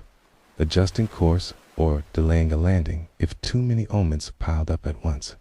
And so dreams held power, and the men knew it. In the sea, which held no shrines or cathedrals, came the setting for a kind of spiritual life that was lived not through doctrine, but through instinct, and sleep, being the closest thing they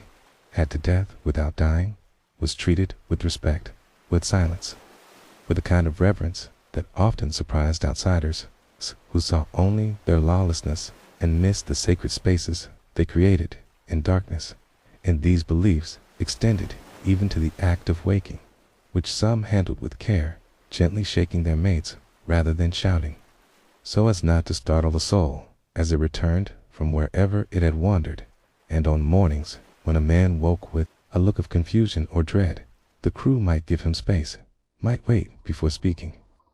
as though to allow him to fully come back into his body. And on nights before battle, or when danger was near, some men would refuse to sleep at all, afraid of the dreams that might come, or of not waking quickly enough. And they would sit in corners of the ship with eyes wide and unblinking, holding talismans or muttering old rhymes passed down from grandmothers or forgotten sailors whose names were now worn away by time. And even those who scoffed at such things by day often found themselves clutching amulets or repeating phrases in the night when the stars seemed too bright and the sea too quiet. And among the most deeply held beliefs was the idea that the ship itself had a spirit, not a god, perhaps, but a presence, ancient and watching, something that could be pleased or angered. And so, before sleeping, some pirates would tap the hull gently, as if saying good night, or place a hand on the nearest timber, as if in thanks for having been carried thus far. And when a man died in his sleep, which was rare but not unheard of, it was treated with solemnity, for it was believed that to die while dreaming was to become part of the sea, never to wake again. And the hammock of the dead was cut down without noise, their body wrapped in sailcloth and committed to the deep without music or cheer, because sleep and death were cousins, and to blur the boundary between them was to invite misfortune. And so even in rest, pirates honored the line between the living and the lost, and dreams were watched closely, not just for symbols, but for repetition of 2 men dreamed of fire in the sails, or if 3 spoke of hearing their names whispered by unseen mouths. It was taken seriously, and men would change their sleeping positions or move hammocks entirely, believing that certain corners of the ship held bad energy, or were haunted by former crew. And over time,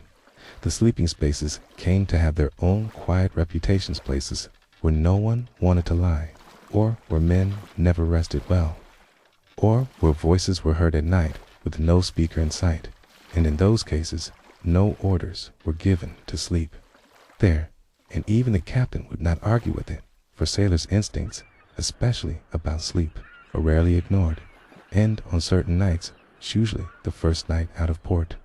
or after the burial of a crewmate, special precautions were taken, extra lanterns lit, more men awake on watch, not for protection from enemies, but from something deeper, older, unnamed. And though the pirates might not speak openly of spirits,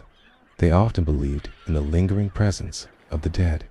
and sleep was a time when such presences were most likely to visit, and so a strange dream, a sudden chill,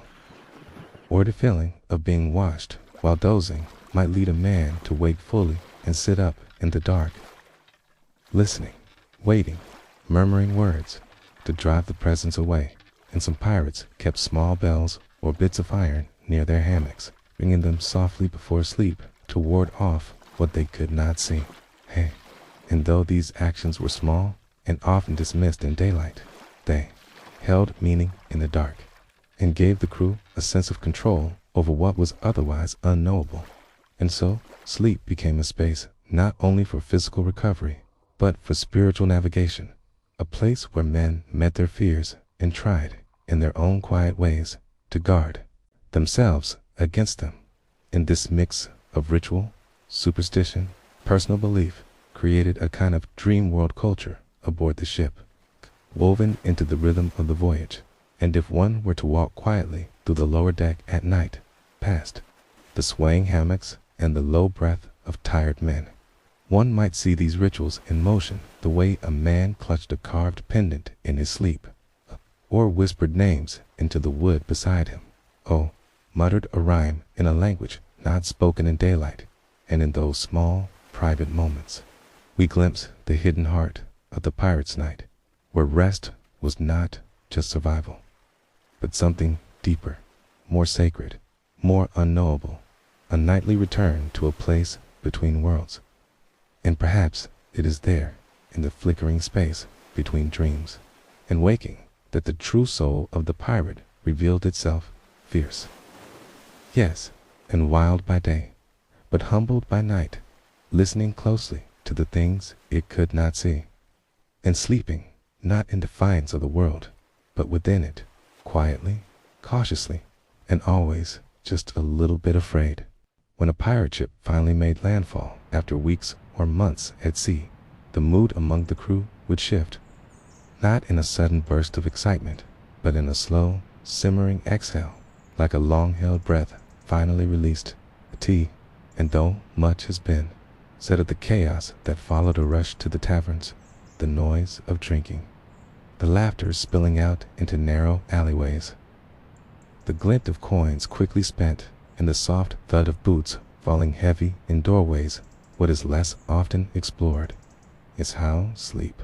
that most essential and elusive rhythm of the pirate's life, is changed the moment their boots touched solid ground. And it is this quiet transformation we now turn to, because while the idea of sleeping ashore might suggest comfort, stability, and true rest, the reality for most pirates was far more complex, and not always as restful as imagined. For sleep on land was different in texture, in temperature, and in tone, and though it came with the absence of rolling decks and storm-tossed hammocks,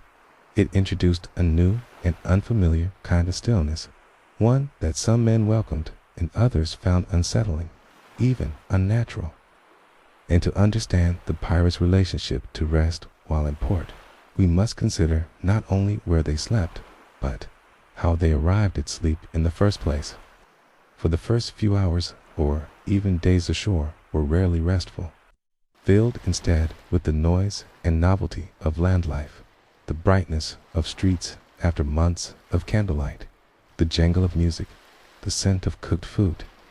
and the company of strangers and friends alike. And so sleep, for many, was pushed off, postponed, bargained against in favor of indulgence. For when a man spent weeks with nothing but salted meat and hardtack, with the same 20 or 30 faces around him, and the endless sound of water hitting wood, The lure of land was too great to ignore, and so they drank and feasted and vanished into brothels or back rooms. And in those early days ashore, sleep was often something stumbled into rather than sought out, coming only when the body could no longer carry itself upright, when the mind had blurred into forgetfulness, and when the coin purse had grown noticeably lighter. And for those men, sleep ashore was chaotic and scattered, found in tavern corners, on borrowed mattresses, on the floors of women's rooms, or beside other drunken sailors. And the quality of that sleep was mixed at best, filled with noise, with jostling, with shouting in the streets, and the thud of boots on the floorboards. And yet, for some, even that fractured sleep was welcome, if only because the ground did not move, and because the threat of drowning in the night, or being called to rigging duty in a storm, was momentarily absent. And for others, especially those with fewer coins or more cautious temperaments, sleep ashore meant returning to the ship itself, for though she sat docked, her timbers still familiar and her corners unchanged, she provided a kind of security, a known space in an unfamiliar port. And there, in their same hammocks, pirates would sleep while the rest of the crew disappeared into the city.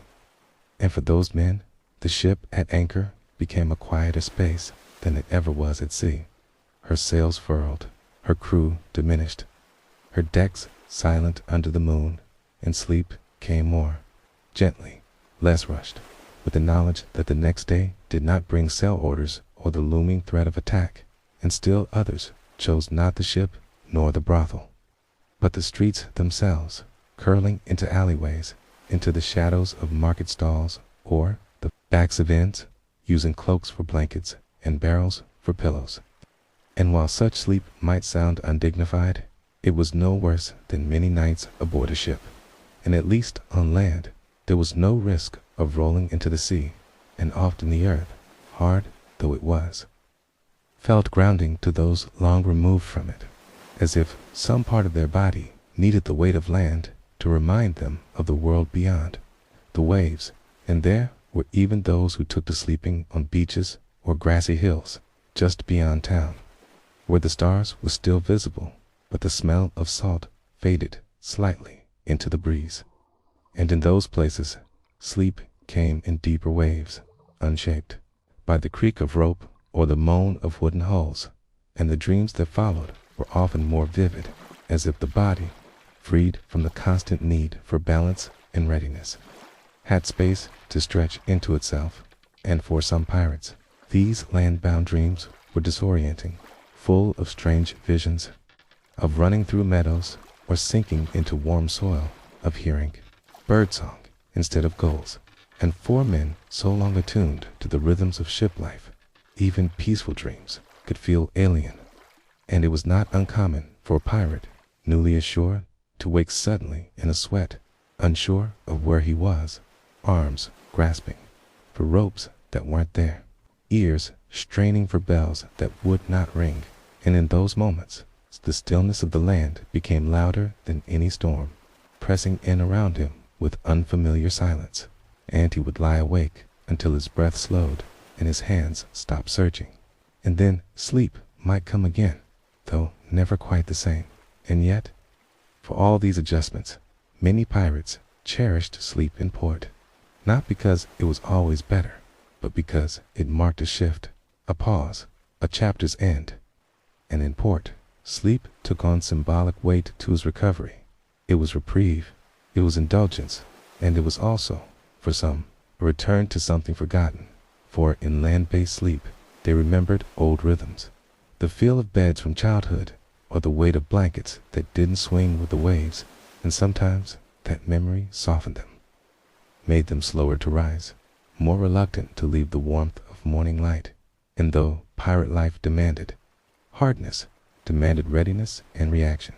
port sleep gave space for softness, for vulnerability, and even, in rare cases, for intimacy. And among the women and men who offered companionship to pirates in the portside inns and private rooms, sleep was sometimes shared not out of exhaustion, but out of a fleeting desire for something tender, something that resembled care. And in Those rare moments, a pirate might fall asleep, not as a sailor or a thief or a fighter, but simply as a man breathing evenly beside another human body, warmed not by rum or blankets, but by presence. And though it could not last, and though the next day might bring sailing orders and farewells, those nights left impressions, and they stayed with the men long after they returned to the sea, shaping the quiet ways they sought sleep thereafter. And so we see that sleep in port was not one thing, but many. It was rest, and it was disorientation. It was indulgence and discomfort. It was grounding and unmooring all at once. And while it did not always restore the body more than shipboard sleep, it offered something ship life could never quite replicate, a sense, however brief, that the world was wide and varied, that sleep could take on different shapes, that dreams could stretch into unfamiliar terrain, and that rest did not always have to be guarded. And when the time came to leave, when the anchor was drawn up and the crew returned, bleary-eyed and sunburned and smelling of perfume or fish or the dirt of the streets, sleep once again resumed its sea-bound rituals, and the hammocks were tied with care, and the voices hushed to whispers, and the men lay down with the rocking of the hull beneath them, but inside each of them, tucked behind the exhaustion of labor and the weariness of travel, was the memory of sleep on land, the softness of a feather bed, or the scratch of straw in an inn, the hush of still air, or the rustle of leaves in the night breeze, the faint scent of soil and grass. And even if they would never admit it aloud, even if they rolled their eyes and mocked landlubbers and their comforts, some part of them carried that memory like a charm, tucked into the folds of their mind, a quiet echo of rest without danger, and it shaped the dreams they had on the next voyage, the way they leaned into sleep when the stars came out, the way their breathing slowed a little easier, the way they might, just before sleep, remember the feel of dirt beneath their back, and smile faintly without knowing why. Though we often think of pirates as wild and free, bound to no law but their own, the truth aboard a 17th century pirate ship was that life was governed by a set of rules formal, etched into articles agreed upon by the crew and others, informal, passed down through unspoken expectation. And among these customs and codes, one constant truth remained: discipline, in one form or another, was necessary to keep order in a floating world where tempers ran high and space was limited. And while punishments ranged from fines and extra duty to floggings and in the worst cases, death, there existed one form of correction that was quieter, subtler, and in its own way far more punishing than many realized sleep deprivation, the deliberate or circumstantial withholding of rest. And it is this often overlooked form of control that we now examine, not because it was always formalized or announced, but because it shaped the physical and mental state of pirates as deeply as any blow or wound. For to be denied sleep is to be denied the most basic form of recovery, the only true sanctuary in a life otherwise filled with danger and noise. And aboard a pirate ship, where sleep was already fragile, already interrupted by storms and duty and fear, the decision to take it away, even for a short while, could be devastating. And so we begin with the simplest form: extra watch duty, signed to a man who had misstepped, who had angered the quartermaster, shirked his turn at the helm, or disobeyed a direct command. And rather than whipping or shouting, a subtle punishment might be given: no hammock tonight. Your eyes stay open while the others rest. And the man would stand his post, under the moon, alone or with a partner, rocking gently with the sea while the ship around him fell into rhythmic silence. And at first it might not seem severe, just a few hours lost. But when those hours added to days already filled with toil, the punishment became clear, not in blood, but in bone, in the aching of limbs that could find no relief, in the heavy eyelids forced to remain open, in the creeping confusion that settled into the mind like fog. And over time, this kind of denial changed a man's demeanor, made him slower, made him sullen or forgetful, and the rest of the crew would notice, would learn from his exhaustion. And so the message was sent, not with a whip crack, but with yawns and missteps. And sometimes the punishment was even more direct. Man might be roused from sleep repeatedly, not allowed more than a few moments at a time, ordered to fetch water, to recheck knots, to count the stores again and again, not because the tasks were needed, but because wakefulness itself had become the penalty. And there were captains, not all, but some, who understood the power of sleep's absence, who wielded it with care and cruelty alike, knowing that a man robbed of rest was not only easier to control, but more likely to obey. And in rare cases, when mutiny was suspected or tempers ran high, sleep itself became a weapon, not just denied, but disrupted, with men stationed to watch for gatherings in the dark, to listen for whispers in hammocks. And anyone seen talking too long or lying to still might be roused, questioned, assigned sudden duties, not for guilt, keyed, but for suspicion. And under such conditions, sleep became a luxury afforded only to the compliant, and those who pushed boundaries found their dreams shortened or stolen altogether. And the punishment did not always come from above, from captain to crew. For among pirates, who valued a form of rough democracy, discipline could be enforced. But if a man had wronged his fellows, steeded at dice, stolen extra rations, failed to defend his place in battle, he might find his sleep interrupted, not by command, but by consensus, his hammock cut down in the night, his belongings soaked, his rest made so uncomfortable that he would either fall in line or ask for transfer. In these forms of social punishment were often more effective than formal ones, because they made the denied man an outsider in a world where trust and cooperation were necessary for survival. And in the harshest examples, some were made to sleep in the open air, forbidden from the covered deck, exposed to rain and wind, as a reminder that rest must be earned. And though such acts were rare, they were remembered. In the fear of such isolation was often enough to keep tempers tempered. And yet, not all sleep deprivation was punitive by design, for in times of great stress storm, pursuit, battle, or repair, the need for all hands on deck meant that sleep vanished for the crew as a whole.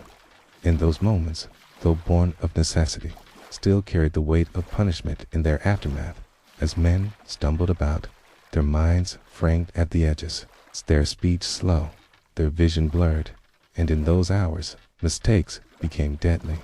A knot tied wrong, a cannon misfired, a sail let loose.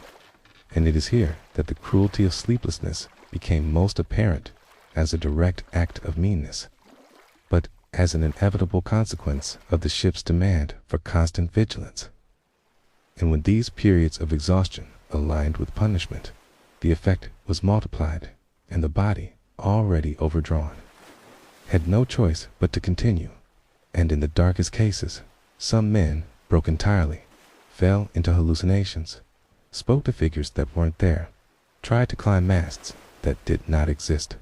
And while most recovered once sleep returned, the scars remained with its shakes. A haunted look in the eye, and the crew, though rough and ribald by nature,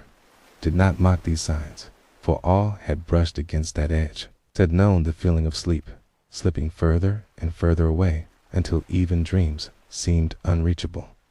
And for some, sleep became a fear in itself, especially for those who had been punished by dreams before, who associated slumber with guilt or loss. And so, even when punishment ended, the rhythms of rest were hard to reclaim, and some men lay awake for hours, not by order, but by habit, by fear of what might come if they let their eyes fall closed long. And so punishment bled into recovery, became part of the rhythm itself, and shaped the way men approached their hammocks thereafter, with caution, with reverence, with the knowledge that sleep, once denied, could not always be easily taken back. And in a world where mercy was fleeting and comfort rare, Sleep stood as the one truly democratic experience. All needed it, all sought it, all suffered when it was gone, and so its denial, whether by discipline or circumstance, was one of the most profound acts of control a captain or crew could wield.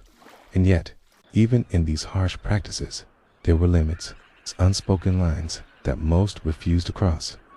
For to deny a man sleep for too long was to risk more than discipline. It was to risk his usefulness, his loyalty, and his soul. And so while punishment by sleep deprivation was used, it was rarely abused, and those who wielded it knew its cost. And when the lesson was learned, rest was returned, often without apology, without ceremony, simply allowed to resume, and in that return lay a kind of forgiveness, not stated, but understood, and the man would tie his hammock once again, slower this time, more thoughtfully, perhaps, and he would lie down with a sigh that spoke of more than tiredness, a sound that said, "I am back, I am forgiven, I am whole again." And in that moment, sleep ceased to be punishment and became what it always truly was: sanctuary, renewal, and the closest thing to peace a pirate was ever likely to know. There comes a time in every voyage when the noise fades, when the sea calms, the shadows grow long across the deck, when the wind softens its voice and the sails hang heavy in the stillness. And in that hour, after the last whisper has drifted into silence and the lanterns sway faintly in their hooks, there is a quiet that settles so deeply that even the restless heart of the sea seems to pause and listen. And it is in this quiet, at the end of long days and longer nights, that the true nature of sleep aboard a 17th century pirate ship reveals itself, not merely as physical rest or the routine closing of tired eyes, but as something deeper, more essential, something sacred even to men who scorned the sacred, because for the pirate, battered by weather and war, hunted by navies, betrayed by comrades, worn down by hunger, blood, and endless motion, sleep was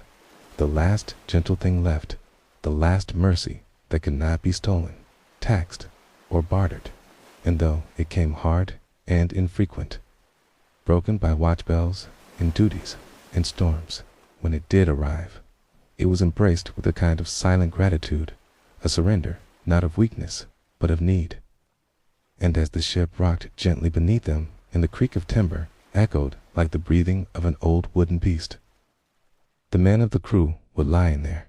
hammocks and let the heaviness take them, one by one, into a place where the rules of the waking world no longer applied, where captains were not feared, and coin meant nothing, and all that mattered was warmth, stillness, and the slow rhythm of their own breath. And perhaps, in that place between consciousness and dream, they found what the sea itself could never quite give them: peace, not as the absence of violence, but as the presence of comfort. And in those moments of quiet, sleep did more than restore the muscles or settle the mind. It healed the soul in small, invisible ways, stitching together the frayed edges of those who had seen too much, lost too much, or carried burdens heavier than any chest of gold, because the pirate's life, for all its freedom, was also one of loss of shipmates fallen in battle or washed overboard in storm, of family left behind and never seen again, of lovers and brothers and homes long vanished over the horizon. And while rum could dull the ache and revenge could burn hot enough to chase it off for a time, only sleep could truly hold grief without judgment, wrapping it in the soft shroud of dreams, allowing it to be felt but not spoken, carried but not crumbled under. And so men wept in sleep when they could not weep in waking, and in their dreams they returned to shorelines from their youth, to the sound of old songs sung by voices long silenced, to the feel of dirt beneath their feet and the embrace of those they had left or lost. And though they might never speak of such dreams, they would rise changed, gentler perhaps, quieter, and the crew, without needing words, would understand, for they too had walked those paths in the dark, had felt the salt sting their cheeks, not from sea spray, but from tears that came unbidden. And in this shared vulnerability, sleep became a kind of unspoken communion, a place where even the hardest man could be soft for a time, unarmored, and it was not only grief that found its way into the folds of slumber, but also injury wounds earned in skirmishes, burns from gunpowder, bruises from masts swung loose, infections festering below the skin end, while the surgeon might stitch or bandage or cauterize. It was sleep that did the real mending, that gave the body time to breathe and bind itself back together. And so the injured were guarded in their rest, their hammocks rocked more gently, their breathing checked, their space respected, because every man knew that recovery came not from force but from quiet. And the crew, for all their harshness, honored that quiet. And when a man woke from pain with a cry, others did not jeer, but offered water, a touch on the shoulder, or simply silence until the shaking passed, because they too had been there, or would be. And on such ships, empathy ran beneath the surface like an undercurrent, unseen but strong, and sleep was where it pooled most clearly. And even for those not wounded or grieving, sleep served as a daily act of survival, a reset, not just of flesh, but of spirit, because the work of a pirate was not only tiring, it was consuming endless rigging, heaving, fighting, watching, waiting again each night when the body was finally allowed to rest. The soul followed, settling down like silt in calm water, and it was in these hours that pirates remembered. They were more than what they did. They were not only thieves or killers or outlaws. They were men with memories, regrets, small hopes, and faded dreams. And in sleep, these parts of themselves stirred again, whispered back into presence by the language of stillness. And in this way, the hammocks of a pirate ship were more than bedding. They were sanctuaries, swaying cocoons of woven cloth and hope. And when strung side by side, each one held a different story, a different ache, a different reason to sleep. And though the snoring might rise and fall like waves, and though a sneeze or laugh might ripple across the darkness, each man was alone with himself in those moments, floating in his own mind, facing what the daylight pushed aside. And sometimes, in this solitude, peace bloomed not from forgetting, but from remembering, from letting old wounds surface in dreams and pass through without resistance, like ships drifting slowly into the fog. And by morning, some burdens had lightened, if only slightly, and the pirate would rise, not renewed entirely, but steadied, ready again to face the sea. And there is something profoundly human in this, something universal, For though the world of a 17th century pirate was distant in time and rough in shape, the need to rest, to heal, to dream, to be forgiven by the night remains the same. And in this final chapter, as we close the hold on this journey through slumber and sea, let us remember that these men, often mythologized as monsters or heroes, were at their core deeply, achingly human, bound by the same need for warmth and stillness that binds us all, and that their greatest treasure was not silver or spice, not the glory of conquest or the thrill of the chase, but the simple mercy of sleep when it finally came. After all the noise and all the waves and all the scars, and perhaps that is the lesson carried gently in the swing of every hammock, in the hush of every midnight breath, that sleep is the great equalizer, the place where titles fall away and the heart is allowed to beat in peace, and that even aboard a pirate ship, even surrounded by danger and defiance, there existed this one untouched sanctuary, waiting each night to take them in, to rock them softly like the sea herself, to whisper not commands, but comfort, not orders, but ease. And so we leave them here, beneath the stars, adrift in dreams, and in doing so, too might find ourselves a little closer to stillness, to silence, to the long, slow exhale of sleep.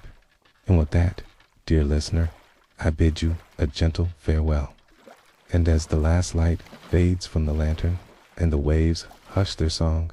may your dreams be calm, your breath steady, and your night deep and undisturbed until morning comes again on quieter tides. Good night.